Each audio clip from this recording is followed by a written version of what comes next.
Jafari met le cap sur Téhéran, en suivant les coordonnées de l'objet scintillant. En arrivant dans la zone, j'ai pris de l'altitude.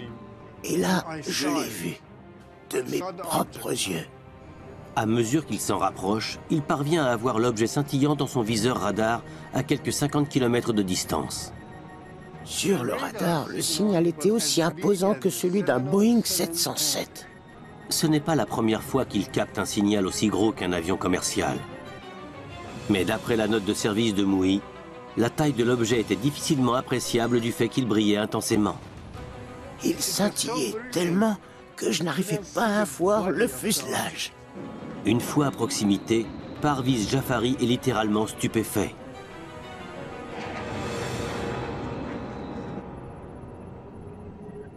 L'objet avait la forme d'un diamant. Au sommet, une lumière rouge scintillait. Puis une verte, une orange et une bleue. Elle scintillait à toute vitesse. Tandis qu'il tente de s'en approcher davantage, l'objet se met soudain à se déplacer comme si la physique n'avait pas d'emprise sur lui. D'un seul coup, il s'est déplacé de 10 degrés vers la droite, en un claquement de doigts, soit près de 100 km parcourus en moins d'une seconde. Une vitesse tout bonnement incroyable. La suite de son témoignage lors du débriefing confirme qu'il ne peut pas s'agir d'un appareil provenant de notre monde. Après ça, j'ai vu quelque chose en sortir par le bas. Je me suis senti menacé. Un missile se dirigeait droit vers moi. Jafari décide de riposter au deuxième objet qui vient tout juste d'apparaître. Je me suis immédiatement dit que je devais faire feu et lancer un missile infrarouge sur la cible. Mais juste avant qu'il n'appuie sur la détente, plus aucun instrument ne répond. Le panneau d'armement s'éteint et la radio se coupe. C'est alors que l'objet se met à tourner autour de l'avion de chasse. Imaginez-vous un appareil filant pratiquement à la vitesse du son, alors que quelque chose lui tourne autour. C'était incroyable. Il ne s'agit évidemment pas d'une force militaire ennemie. Le voilà qui bataille avec un engin sorti de nulle part. Je n'avais plus accès à mon armement, alors qu'il me fonçait dessus. J'étais sûr de me faire percuter. Dans le ciel de Téhéran, le pilote de l'armée de l'air impériale, Parviz Jafari, est aux prises avec un ovni. Sous la menace d'un objet inconnu qui vient de jaillir du vaisseau mère, il part soudain en piqué afin d'échapper à l'offensive. Mais aussi vite qu'elle a démarré, celle-ci prend fin. L'objet cesse toute poursuite. Le deuxième objet volant s'est alors éloigné de moi avant de repartir sur l'objet principal et de disparaître totalement. Dans sa note de service, le colonel Mouhi écrit « L'objet est reparti se fondre dans l'objet principal. À mesure que le pilote s'éloigne de sa cible, tous les systèmes de son avion de chasse se réactivent. » Lorsqu'il rappelle la tour de contrôle, on lui passe le général Yousefi qui lui ordonne de rentrer à la base. Je lui ai demandé où il voulait que je me pose, à Téhéran ou bien à ma base d'origine, près d'Hamadan. Il m'a répondu « Vous avez ordre de vous poser au plus vite à Téhéran. » Au moment où Parviz Jafari entame son approche, l'incroyable se produit. J'ai vu apparaître un petit objet circulaire qui se dirigeait tout droit vers le sol. Je me suis dit que je n'allais pas tarder à assister à une gigantesque explosion. Mais au lieu d'exploser, le nouvel objet finit par s'immobiliser totalement à quelques centaines de mètres du sol. Toute la zone alentour était éclairée. Le général Yousefi lui donne l'ordre d'inspecter l'objet avant de se poser. Jafari s'en est approché pour tenter de l'observer de plus près. Mais une nouvelle fois, ses instruments se sont éteints et plus rien ne répondait. Le colonel Mouhi indique qu'un vol commercial passant à proximité connaît les mêmes avaries. Au bout du compte, le général Yousefi lui a ordonné de faire demi-tour et de rentrer à la base. Mais Parviz Jafari n'est pas au bout de ses peines. En entamant sa descente sur l'aéroport Mehrabad, il aperçoit un nouvel objet volant. D'un seul coup, j'ai vu ce qui ressemblait à un cylindre, avec 2 points lumineux à chaque extrémité, et un en plein centre. Il prévient la tour de contrôle. J'ai hurlé à la radio. Qu'est-ce que c'est que cet engin droit devant moi? On m'a répondu, on ne voit rien. Qu'est-ce que c'est? On n'en sait rien, on ne le voit pas. Plus tard, il sera précisé que les contrôleurs ont vu eux aussi un cylindre dans le ciel. Dès le lendemain, Parviz Jafari est convoqué au débriefing auquel assiste le lieutenant-colonel Mouhi. Durant la nuit, l'incident a filtré dans les médias. Le 20 septembre 1976, le journal de Téhéran révèle qu'un membre de l'armée de l'air s'est adressé à la presse la nuit même de l'incident. La pression monte au sein des armées américaines et impériales qui cherchent à comprendre ce qui s'est produit. Le ciel était limpide. Pas un seul nuage, aucun avion à l'horizon, rien du tout. Pourtant, je ne voyais aucun moyen de faire atterrir mon avion. Parviz Jafari reconnaît qu'il était en grand danger. Comment atterrir? J'étais totalement perdu. Ce qui m'est arrivé là-haut, je n'en sais rien du tout. Je n'en ai aucun souvenir. J'ignore ce qui s'est passé pendant ce laps de temps. S'il s'est senti désorienté au moment d'atterrir, se peut-il qu'il ait été dans un état similaire précédemment? Jock Williams estime qu'il a tout simplement commis une erreur en essayant de faire feu. À mon avis, il n'a pas appuyé sur le bon bouton. Si on oublie de relever l'interrupteur général de l'armement, ou si on n'enclenche pas la bonne séquence, on aura beau appuyer sur la détente, il ne se passera rien. La note de service du lieutenant-colonel Mouhi ne sera pas considérée par le gouvernement américain comme un élément à classer top secret.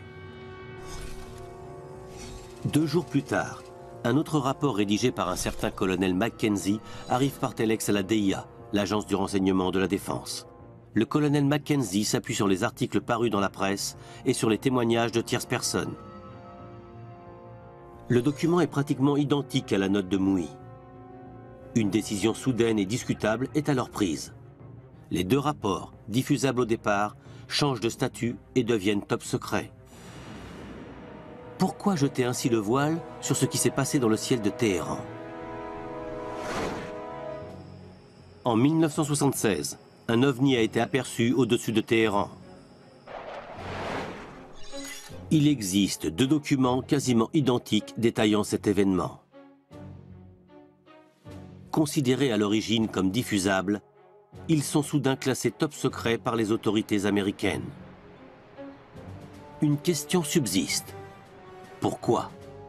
4 mois après l'incident, le public obtient une réponse. En janvier 1977, le commandant en chef adjoint de l'armée de l'air impériale, le général Azar Barzin, se livre à une surprenante révélation. Dans la transcription d'un entretien, il déclare que les États-Unis et l'Iran s'échangent officiellement des informations au sujet des ovnis. L'entretien se poursuit autour de la question qui taraude les autorités américaines. Nous avons fait une grande découverte. Un brouilleur capable de parasiter différentes fréquences à la fois. Mais une telle technologie nous étant inconnue, c'est incompréhensible. N'importe quel gouvernement serait prêt à verser des milliards de dollars pour une technologie capable de couper des instruments de bord et empêcher un pilote de chasse de faire quoi que ce soit. Mais ça ne s'est encore jamais vu. Est-ce pour cette raison que l'incident de Téhéran a fait l'objet d'une enquête approfondie et classée top secret? La mission première de l'agence du renseignement de la défense est d'avoir connaissance des capacités de l'ennemi, notamment en ce qui concerne la technologie en présence. 6 ans plus tard, le 31 décembre 1982, la DIA rend public un document éminemment important. L'agence du renseignement de la défense avait analysé la valeur et la dimension des différentes données collectées en Iran. Tous les facteurs les plus irréfutables concernant cette fameuse apparition d'un ovni sont minutieusement répertoriés dans l'analyse de la DIA. Elle évoque le crédit à accorder aux témoins de haut rang. Elle évoque des témoignages oculaires tous corroborés par un signal radar. Elle évoque un éventuel champ électromagnétique. Et elle évoque également l'extraordinaire maniabilité de l'objet volant. Dans la case « Remarque » du document, une phrase résume parfaitement le tout. Il s'agit d'un rapport exceptionnel. Cet incident rassemble tous les critères nécessaires à une étude valable des objets volants non identifiés. Cette phrase est véritablement cruciale. Elle contredit toutes les déclarations de l'armée de l'air faites dans les années 70. Une contradiction au cœur des différentes enquêtes menées au sujet des ovnis. À ce jour encore, Parviz Jafari est intimement persuadé d'avoir vu un appareil extraterrestre. Du fait de la vitesse de l'engin et de son extrême maniabilité, il n'a pas été conçu par la main de l'homme. Mais il ne subsiste aucune preuve concrète au-delà de ces témoignages. Lors de la révolution islamique de 1979, qui a entraîné la chute du Shah, de nombreux documents ont été perdus ou détruits. Plus de boîtes noires, plus de télémétrie, plus aucune donnée mécanique ou radar. Dans l'optique où le gouvernement américain aurait davantage de données, celles-ci sont toujours classées top secret. L'absence de preuves scientifiques continue de laisser planer le doute sur les témoignages de nombreux pilotes. En 1980, 4 ans à peine après l'incident de Téhéran, un autre pilote de chasse va soutenir l'invraisemblable. Ce document de la défense américaine a été archivé le 3 juin 1980. Il fait état d'une apparition d'OVNI en Amérique du Sud devant des centaines de témoins. Ville de La Joya, au Pérou, le 11 avril 1980. 1800 militaires et employés civils se trouvent sur la base aérienne Mariano Melgar lorsqu'un objet de forme arrondie est repéré en plein milieu d'une zone d'exclusion dans la matinée. Au départ, tout le monde s'est dit que c'était un ballon sonde. Mais la principale crainte était celle d'un appareil espion. S'agissant d'un complexe militaire extrêmement sensible et d'une zone d'exclusion aérienne, l'armée de l'air l'a pris comme une agression. Le pilote Oscar Santamaria reçoit immédiatement l'ordre de décoller et d'abattre ce qui ne peut être qu'un ballon espion. À cette époque, la base Mariano Melgar est un point stratégique au Pérou. On y stocke des armes et des avions de combat soviétiques flambant neufs.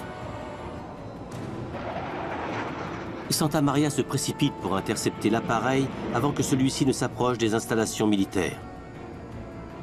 Il pilote un Sukhoi Su-22, un chasseur de fabrication soviétique équipé d'un canon 30 mm. Quand j'ai atteint les 8000 pieds d'altitude, j'ai lancé la manœuvre d'attaque. Lors de l'audition citoyenne sur la divulgation tenue en 2013, Santamaria a fait le récit de cette rencontre. Après avoir rapidement localisé la cible, il l'a dans sa ligne de mire. Ayant reçu l'ordre de l'abattre, il n'hésite pas une seule seconde à accomplir sa mission. J'ai tiré une rafale de 64 munitions de calibre 30 mm. Une seule balle de 30 mm à tête explosive qui plus est suffirait à abattre n'importe quel type d'appareil. Mais il n'en est rien.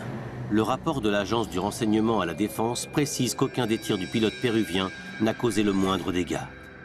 À sa grande surprise, il n'a pas réussi à abattre l'objet volant, alors qu'il l'avait dans son viseur.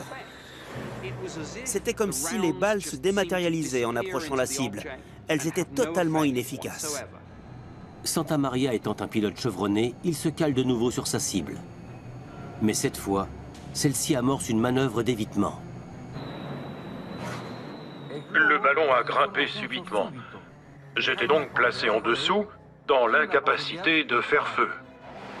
Il enclenche la post-combustion pour atteindre 1,5 fois la vitesse du son, sans parvenir à gagner le moindre terrain sur l'objet volant. Le rapport de la DIA indique que le pilote s'est lancé dans une seconde attaque, mais que l'OVNI a semé le Su-22. Oscar Santamaria tente à plusieurs reprises de s'aligner sur sa cible, mais chaque fois qu'il l'a dans son viseur, l'objet s'élève dans les airs. C'était pratiquement comme s'il arrivait à anticiper ses faits et gestes. Comme si l'objet volant s'amusait avec lui. La course-poursuite conduit Santamaria à plus de 65 000 pieds d'altitude, soit aux confins de la troposphère. Arrivé au-delà du plafond absolu pour son Su-22, il entend soudain un signal d'alarme se déclencher. C'est à ce moment-là que j'ai vu clignoter le signal m'indiquant une faible quantité de carburant. Il m'en restait tout juste assez pour atterrir sain et sauf. Il tente une toute dernière fois de s'approcher de l'objet volant. Mais à moins de 100 mètres de sa cible, il fait une découverte effarante. Le pilote péruvien Oscar Santamaria vient de se rapprocher à moins de 100 mètres de ce qu'il prend pour un ballon espion. L'objet qui apparaît sous ses yeux le laisse sans voix. J'ai eu la surprise de constater que ce fameux ballon n'en était pas un. L'objet faisait plus ou moins 10 mètres de diamètre. La partie supérieure était une sorte de dôme constitué essentiellement d'émail de couleur crème. À la base du dôme se trouvait une plateforme circulaire et large en métal argenté. L'appareil ne possédait pas d'aile, pas de moteur, pas de hublot, pas d'antenne. Constatant qu'il s'agit d'un ovni, il décide de décrocher. À l'évidence, il a dû se dire que se lancer à la poursuite d'un tel objet volant était vain. À force de lui tourner autour, il allait manquer de carburant. S'il ne rentrait pas immédiatement à la base, c'était la mort assurée. Santamaria entame alors sa descente. L'OVNI ne le poursuit pas. Il restera dans l'espace aérien de la base Mariano Melgar encore 2 bonnes heures avant de se volatiliser. Le rapport de la DIA précise qu'un engin a bien été aperçu, mais que son origine demeure inconnue. Oscar Santamaria est très certainement le seul et unique pilote de chasse au monde à avoir fait feu sur un ovni et à l'avoir touché. Quelle était la vraie nature de sa cible? Les ballons sondes sont très régulièrement pris pour des ovnis. Certains sont tellement chatoyants qu'ils ressemblent à des étoiles vues de loin. Ce genre d'engin scientifique peut monter jusqu'à 100 000 pieds, une altitude inatteignable pour la plupart des avions. Santamaria aurait-il poursuivi un ballon? Quand un pilote évolue dans le ciel et qu'il scrute l'horizon, il n'a aucun point de comparaison. Il peut se croire à proximité alors qu'il est extrêmement loin. C'est souvent une affaire d'illusion d'optique. Pourtant, Santamaria affirme que l'objet a joué au chat et à la souris avec lui, allant jusqu'à dépasser la vitesse supersonique. Il n'existe aucun ballon sonde capable de telles prouesses, et encore moins de réchapper à la rafale d'un canon 30 mm. L'éminent journaliste aéronautique Bill Sweetman propose une autre explication. Le Su-22 est un avion d'assaut relativement rudimentaire. Il n'a rien d'un avion intercepteur. Les munitions embarquées sur le Su-22 ont été conçues pour être lourdes et non pas rapides. Autrement dit, si la vitesse à la bouche du canon n'est pas très élevée, il faut se trouver tout près de sa cible pour espérer faire mouche. À trop longue distance, les balles tombent dans le vide du fait d'une vitesse de propulsion insuffisante. Malgré son canon 30 mm, Santamaria n'a donc peut-être jamais touché sa cible. Mais quelle que soit l'hypothèse, une telle rencontre est véritablement marquante pour un pilote. Au total, j'ai manœuvré pendant 22 longues minutes qui sont à jamais gravées dans ma mémoire. Je reste convaincu de l'existence d'une vie extraterrestre technologiquement avancée. Et si les pilotes tels qu'Oscar Santamaria avaient tout simplement halluciné et imaginé des choses? Se peut-il qu'ils aient craqué sous la pression d'une menace inconnue? Lorsqu'un être humain a peur, lorsqu'un pilote voit un engin lui fondre dessus, lorsqu'il est confronté à quelque chose d'inconnu, il risque d'avoir une réaction impulsive. D'où l'importance de partager ces informations. Mais lorsqu'il en va de la sécurité nationale, l'armée de l'air préfère que ces rapports restent confidentiels. J'ai tendance à comparer le sceau du secret à la cave d'une maison. Il est beaucoup plus facile d'y entreposer quelque chose et de le laisser dans un coin, plutôt que de l'étudier à la lumière du jour. L'horloge mesure une unité de temps, puis une autre et encore une autre. C'est ce qui définit la vie. Mais si le temps saute, s'arrête, reprend sans avertissement, sans logique, c'est le bouleversement que provoque le trou de mémoire.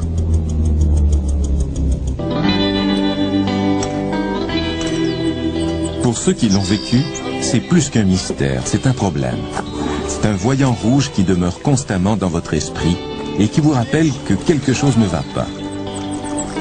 Pour Jim, Jack et Charlie, l'histoire commence lors d'un voyage de camping dans une forêt isolée.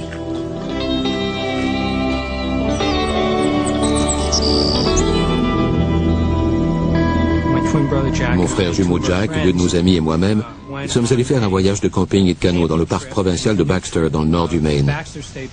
C'est dans une région sauvage.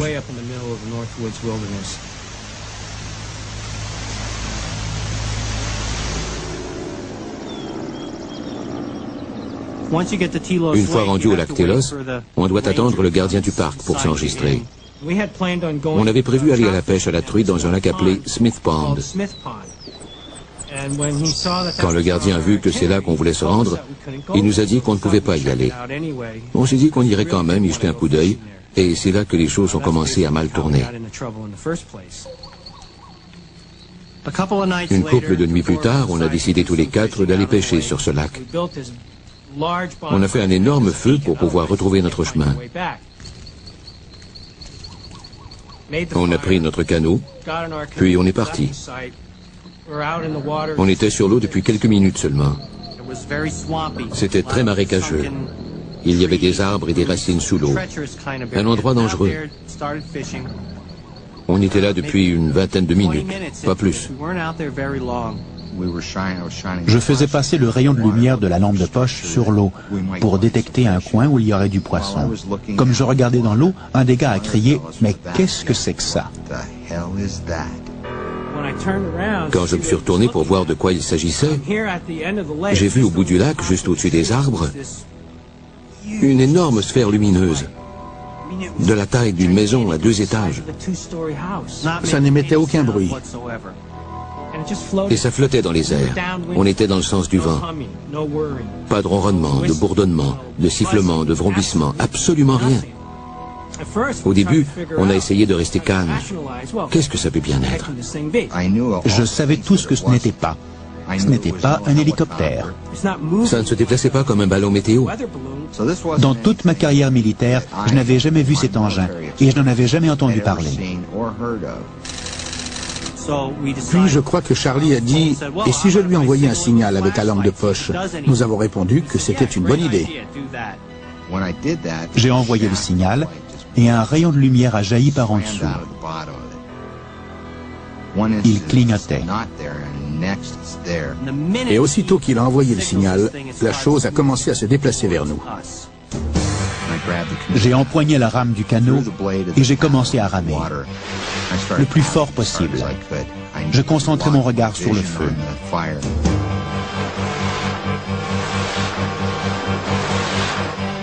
Jack se retournait sans arrêt et il disait toujours « Elle va nous rejoindre ». À ce moment, je crois qu'on était en état de panique. On ramait comme des fous pour s'éloigner. J'entendais les gars pagayer avec leurs mains derrière. L'eau éclaboussait. Ils criaient « Rame, Charlie !» Elle a fait un saut étrange dans l'espace. Elle gagne du terrain, presque au-dessus de nous. La lumière nous enveloppait. Elle ne peut pas faire ça. Les choses ne font pas ça. La lumière allait toucher l'arrière du canot. On ne pourrait pas l'éviter.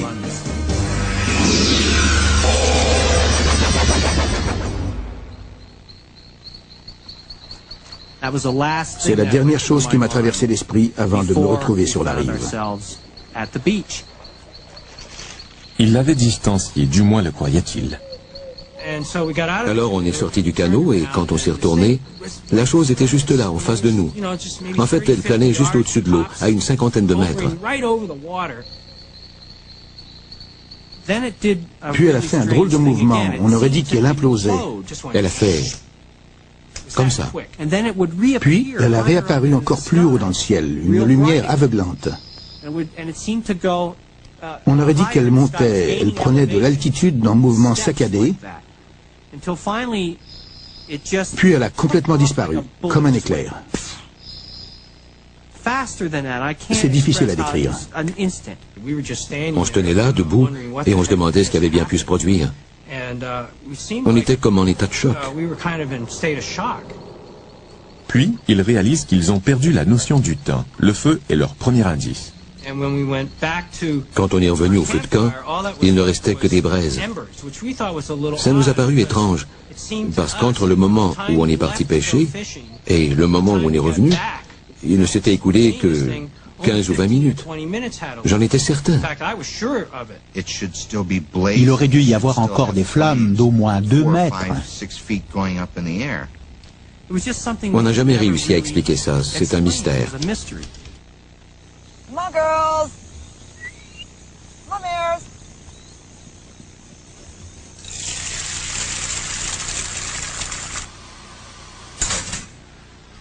Claire et Diana seraient les premières à vous dire qu'un horaire fixe est la clé de la réussite sur une ferme. Mais une nuit, Claire perd 2 heures de façon mystérieuse. Cette perte de temps a non seulement perturbé leur vie, mais elle a aussi menacé son équilibre mental. Tout comme les Weiner, tout commence avec une lumière.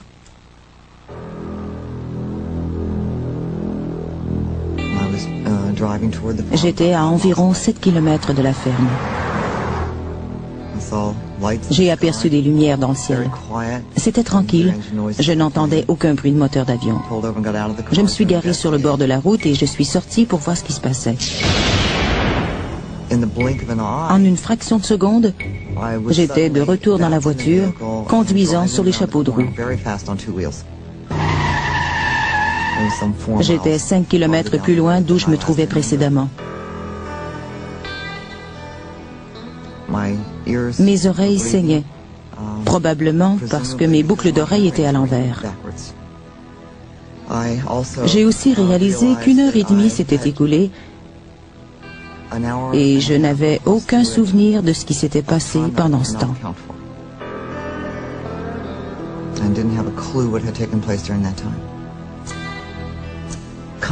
En rentrant à la maison, je crois que ma première réaction a été de dire « Merci mon Dieu, j'ai réussi à rentrer chez moi en un seul morceau. J'ai mal au ventre, j'ai peur, je suis folle. »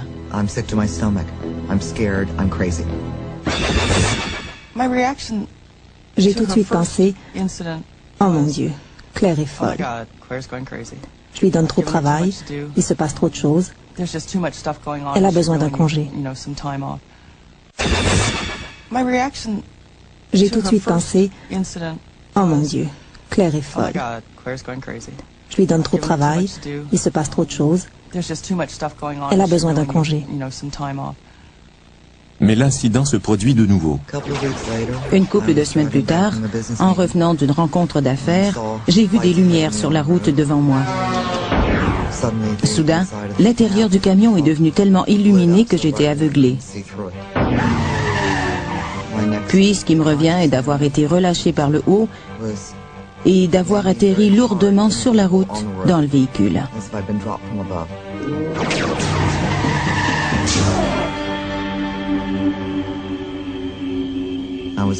J'avais peur de leur raconter que ça s'était produit une autre fois.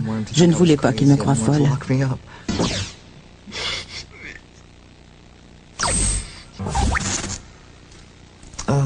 J'ai pensé que je faisais une dépression nerveuse. J'ai souvent pensé cela. Claire n'est pas la seule à être déstabilisée par ce trou de mémoire. Dans l'humour, comme dans la vraie vie, le sens du rythme est important. Un soir qu'il se rend dans le Vermont pour donner un spectacle, Fred se rend compte qu'il a perdu plusieurs heures. Sa vie commence à se détériorer. Pour lui aussi, le coup de départ est une apparition. Tout à coup, j'aperçois cette chose. Ça ressemble au dirigeable de Goodyear. C'est ce que j'ai cru. Les lumières ont commencé à flotter au-dessus. Ça retient mon attention et je me dis, ça, c'est le dirigeable de Goodyear et bientôt, je vais voir le nom Goodyear. En quelques secondes, il était réduit à la grosseur d'un ballon de volley-ball. Et je me dis, ce n'est pas un dirigeable. Juste au moment où il s'approche, un avion militaire s'amène. Et comme il arrive dans le champ de vision, le présumé dirigeable se dirige vers le nord et s'éloigne de l'avion en un temps record. Il est parti.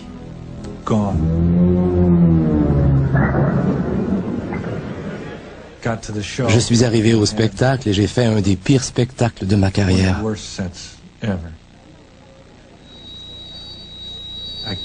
Je n'arrivais pas à utiliser le microphone.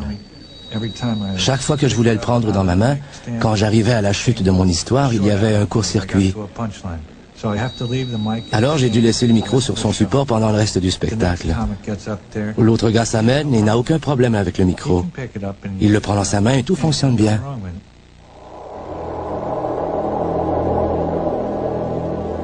Après 5 ou 10 minutes de route, je revois cette chose. Les lumières flottent au-dessus. Ils l'enveloppent complètement. Puis, quand tout est éclairé, elle commence à descendre en biais. Ce n'est pas un dirigeable. Et ça descend toujours, et je la regarde. Elle est en chute libre. Elle va s'écraser.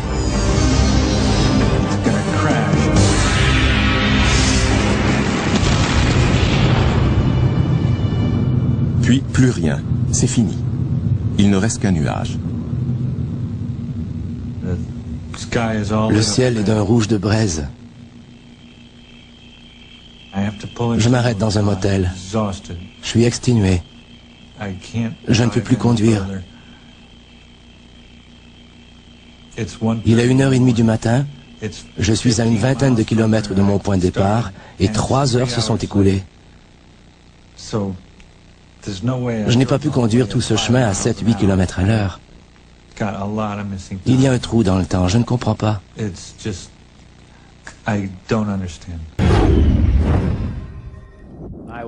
On m'a conduit au site, on m'a expliqué son fonctionnement, et puis on m'a montré en quoi mon travail allait consister.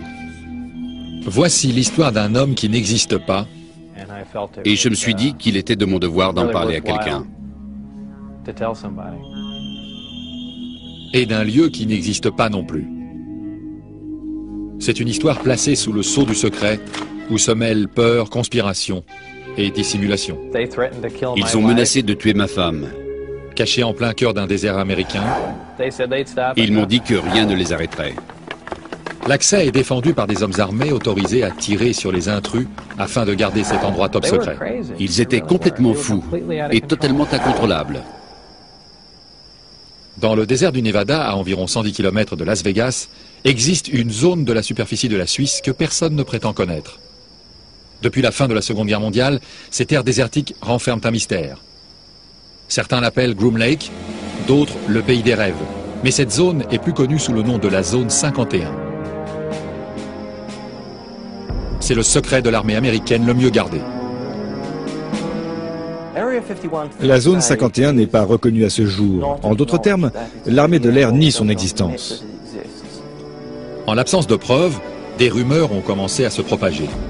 Non seulement des soucoupes volantes seraient testées, mais en plus, ces soucoupes ne seraient pas l'œuvre de l'homme, mais le résultat d'un projet commun entre l'armée et une forme d'intelligence étrangère à notre planète. Cette idée apparaît bien sûr insensée. Mais de l'avis général, cette zone renferme effectivement un secret. Un secret que l'armée tient à garder coûte que coûte.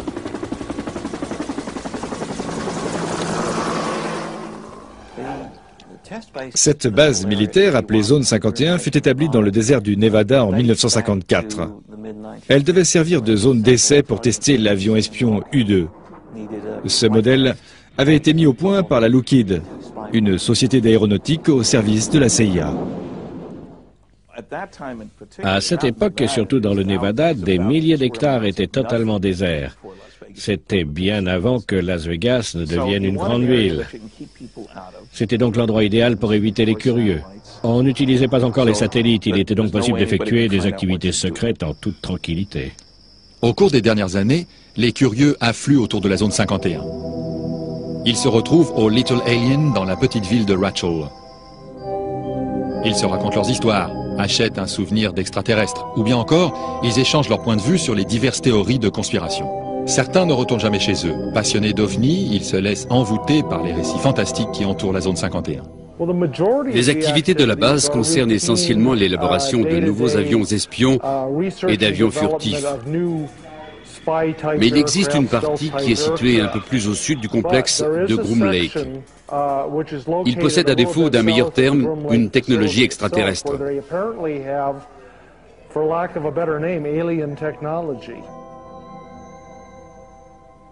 Il n'est pas inhabituel de voir danser des lumières étranges au-dessus de la zone 51. Avec un peu de chance, il est possible d'assister à ce spectacle au moins une fois par semaine. Mais la zone n'attire pas seulement des passionnés d'OVNI. Robert Exkler, un ancien scientifique de la NASA, s'est lui aussi consacré au sujet. Cette zone est connue depuis longtemps, mais son existence officielle a été niée pendant des décennies. Sa création remonte aux années 40-50 avec l'élaboration de l'avion espion U-2 et du supersonique SR-71. En fait, tous nos avions secrets ont été mis au point et testés au moyen de vols d'essai dans cette zone. Il est donc évident que si vous disposez d'une technologie aussi sophistiquée qu'une soucoupe volante, cette zone est le premier endroit où vous irez la tester. Les moyens mis en place pour protéger la zone sont assez considérables. Des détecteurs sont placés à l'intérieur et à l'extérieur du site. Il y a de nombreuses voitures de patrouille. Des Jeeps Cherokee blanches circulent pour surveiller les gens se trouvant à proximité de la base. Des micros directionnels sont camouflés dans les buissons.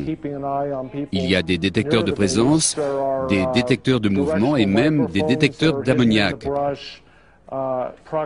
Ils servent à différencier un humain d'un animal, car la transpiration humaine contient des traces d'ammoniac.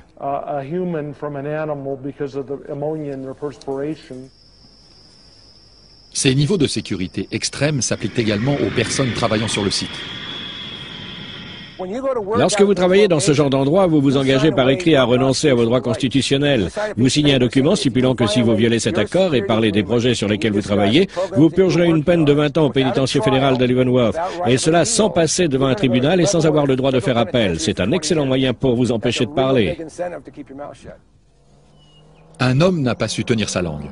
Ce physicien et ingénieur a non seulement affirmé avoir travaillé sur le site de la base 51, mais il a aussi déclaré avoir travaillé sur le projet le plus top secret de l'armée, les soucoupes volantes.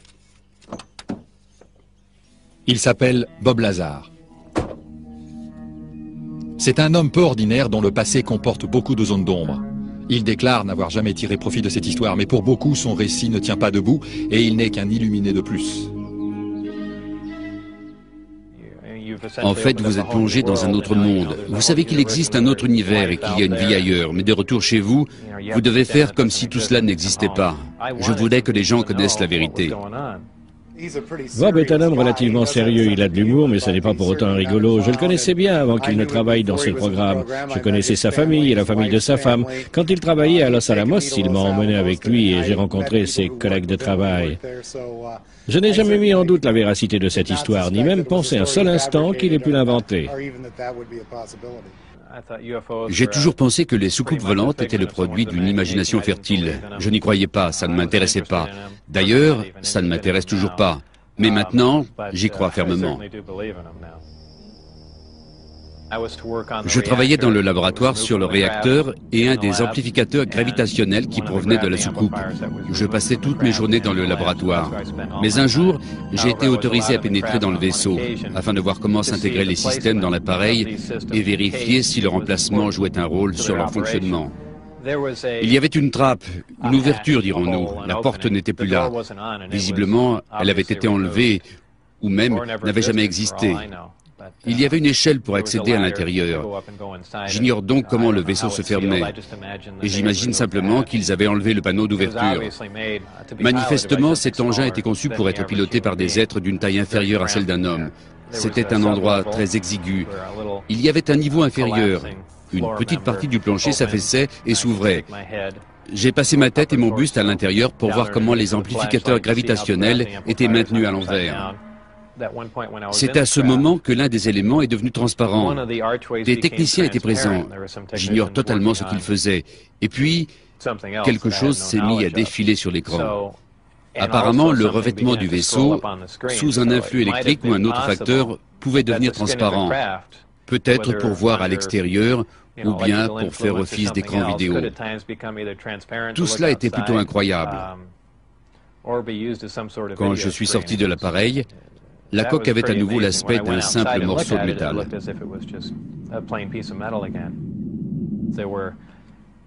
Il y avait 3 sièges, 3 amplificateurs, disons que c'était les commandes, mais il n'y avait aucun bouton, il n'y avait strictement rien. Et pour ajouter à tout cela, je n'ai vu aucune installation électrique. Les sièges n'étaient pas très grands. Ils étaient 2 ou 3 fois plus petits qu'un siège normal. Marcher dans cet appareil me procurait une sensation désagréable. J'avais l'impression de ne pas être à ma place.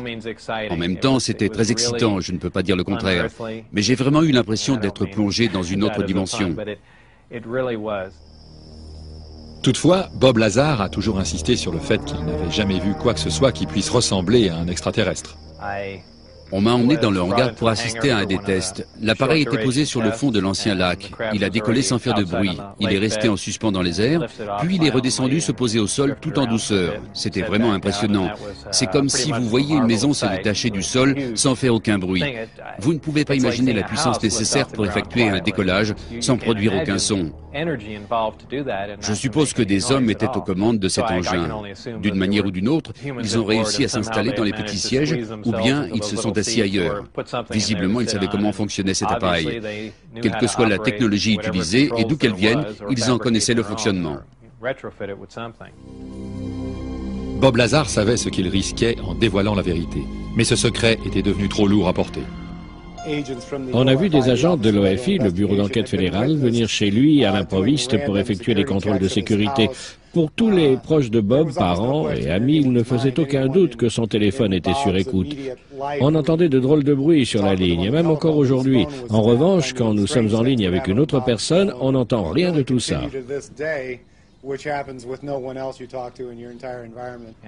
Et je me suis dit qu'il était de mon devoir d'en parler à quelqu'un.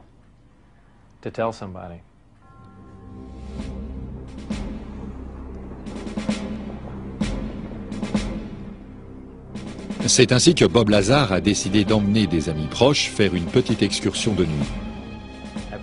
Je crois qu'il était 20h ou 21h. Ce devait être un mercredi du mois de mars 1989. Nous sommes partis avec Jane Huff, John Lear et mon ex-femme. À cette époque, il n'y avait pas de pancarte. Personne ne connaissait la base. On ne parlait pas des extraterrestres. Le Little Alien n'existait pas. Il y avait seulement le bar-restaurant de la ville de Raychol. Vous pouviez vous aventurer en voiture beaucoup plus loin que ce n'est le cas aujourd'hui. Il n'y avait pas de patrouille de sécurité, la zone n'était pas surveillée. Nous sommes allés assez loin, et d'où nous étions, on voyait très bien ce qui se passait. Une lumière en forme d'ellipse est apparue dans le ciel, elle s'est mise à bouger et à danser, et en fait on aurait dit que c'était une soucoupe volante comme on en voit dans les films. La lumière faisait des allers-retours rapides. Un avion normal ne peut pas évoluer de cette façon-là. On dirait qu'il va se produire une explosion, mais tout s'arrête et ça n'explose pas. La lumière est tellement brillante que votre cerveau interprète cela comme une explosion sur le point de se produire. À mon avis, des hélicoptères et d'autres engins sont venus et l'ont suivi. Ensuite, l'engin s'est reposé au sol. Bob nous avait prévenu, il nous avait décrit à l'avance ce que nous allions voir. Aussi, dès le moment où nous avons vu la lumière dans le ciel, ce fut pour nous un moment extraordinaire.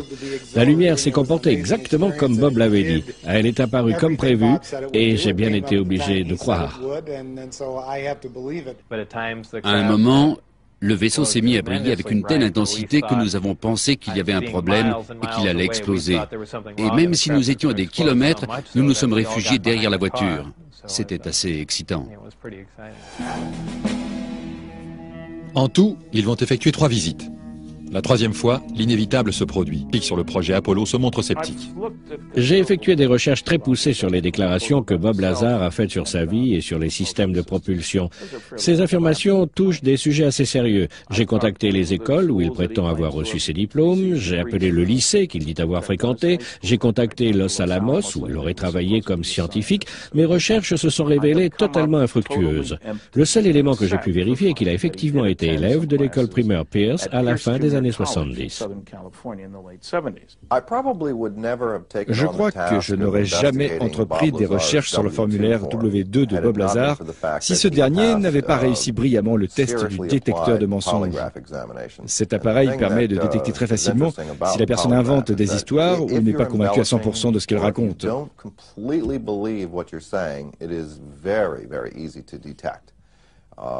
On peut donc déterminer ce degré de conviction et savoir si la personne est absolument certaine de ce qu'elle dit se rappeler. Et c'est exactement le cas de Bob Lazar.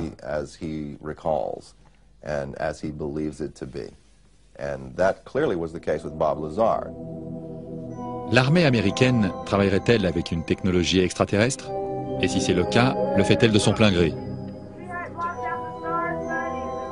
Bruce Maccabee, un physicien de la marine américaine, a son idée sur le sujet. Il profite de son temps libre pour travailler sur ordinateur. Il vérifie l'authenticité de films vidéo et de photographies d'OVNI provenant pour la plupart de la zone 51. Depuis 1947, on s'interroge sur la provenance de ces objets. On se demande s'ils sont vraiment l'œuvre de l'homme.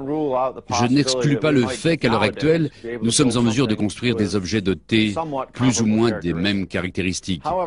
Cependant, à l'époque où cette histoire a commencé, la technologie ne permettait pas de parvenir à de tels résultats. De même, un fait relativement intéressant démontre que l'armée de l'air n'était pas impliquée. Au cours de l'été 1947, l'armée a demandé au FBI de mener des enquêtes auprès des personnes qui avaient vu des ovnis. C'est alors qu'un des membres du FBI a suggéré que ces objets avaient peut-être été créés par des hommes. Et Edgar Hoover, qui était le chef du FBI à l'époque, a déclaré qu'il n'était pas judicieux de mener des enquêtes si ces objets provenaient de bases militaires. Il a donc exigé de l'armée de l'air qu'elle produise un document attestant que cette enquête ne concernait pas les programmes de secret défense. Dans une lettre, l'armée de l'air certifie à Hoover qu'après examen de tous les projets de recherche militaire, toutes forces armées confondues, il n'y a rien qui ressemble de près ou de loin à une soucoupe volante. Il n'y avait donc plus aucun doute. L'armée de l'air affirmait qu'elle n'était pas impliquée dans cette affaire et que ce sujet la préoccupait comme tout le monde. Edgar Mitchell connaît bien l'espace et la technologie de pointe. C'est un ancien astronaute et aussi le 6e homme à être allé dans l'espace. Il a participé à la mission Apollo. Et depuis qu'il n'est plus de la partie, il tente de percer le mur du secret. Je suis convaincu que des contacts ont été pris, car des personnes qui occupent des places élevées dans le gouvernement, des personnes dignes de confiance, m'ont avoué que dans leurs fonctions officielles, elles avaient été plongées au cœur du sujet. Elles aimeraient raconter leur expérience et ne plus être tenues au secret. Mais jusqu'à nouvel ordre, elles ne peuvent absolument rien dévoiler du tout.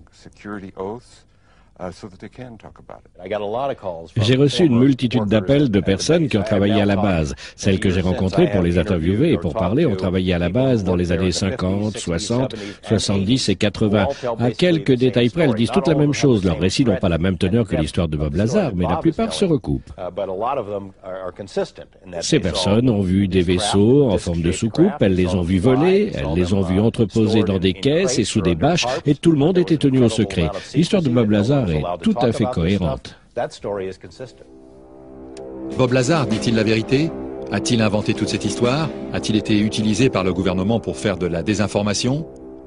Ou bien est-il le porte-parole involontaire d'un gouvernement désireux de nous préparer à un événement encore plus colossal? C'est un homme intelligent qui nous raconte un beau conte de fées. La majorité des gens qui donnent foi à ses dires n'ont fait aucune vérification et acceptent l'idée que le gouvernement ait pu effacer son dossier. Je suis la première personne à m'en être rendu compte. Je ne parvenais pas à retrouver des dossiers me concernant.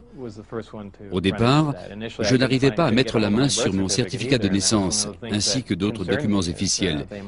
Et j'ai pensé qu'il tentait d'effacer toute trace de mon existence. Je suis ravi de savoir qu'il a travaillé là-bas. Il y a en effet de fortes chances pour que ce soit un test. Ce test servirait à déterminer le crédit que les scientifiques et le public seraient prêts à accorder si une personne ayant participé à de tels programmes révélait des informations confidentielles de ce type.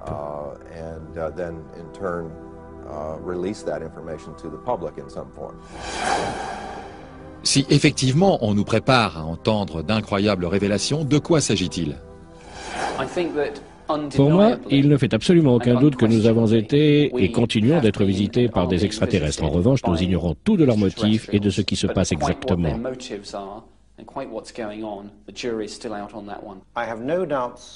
Je suis formellement convaincu que les États-Unis ont récupéré des véhicules extraterrestres. Je trouve tout cela déprimant et effrayant. Nous sommes en plein Big Brother. Si cette technologie existe, elle est extrêmement puissante et dangereuse. C'est pour cela qu'elle doit appartenir au domaine public et non pas au domaine privé. Je savais que j'étais privilégié de participer à ces programmes, mais l'atmosphère était très oppressante. Les mesures de sécurité étaient très poussées. Et de savoir que vous ne pouvez parler à personne, que vous êtes sur table d'écoute et tout ce qui s'ensuit, à la longue, il devient très difficile de supporter cette situation. Le plus dur est de travailler en plein cœur du 28e ou du 29e siècle, tout en vivant au 20e siècle. Même si Stanton Friedman se montre sceptique vis-à-vis de Bob Lazar, les activités de la base 51 ne font aucun doute pour lui. Je ne serais pas étonné d'apprendre qu'une partie de la vérité se trouve dans le désert du Nevada, près de Groom Lake. C'est l'endroit idéal. C'est un lieu isolé et sous haute surveillance. Il réunit donc toute qualité requise pour examiner à loisir des soucoupes volantes, en reconstituer de nouvelles ou les faire voler.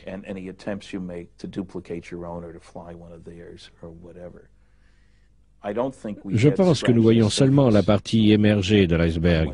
La base 51 nous réserve encore bien des surprises en matière de soucoupes volantes. Je suis arrivé à la conclusion qu'ils sont là. Je ne sais pas qui ils sont, ni d'où ils viennent, ni ce qu'ils font. Mais une chose est sûre, d'autres formes d'intelligence sont présentes sur notre planète. Alors, que l'on croit ou non le témoignage de Bob Lazar, après avoir entendu tous ces témoignages de personnes, hommes de science, théoriciens et rêveurs, allons-nous désormais croire que les extraterrestres sont parmi nous ?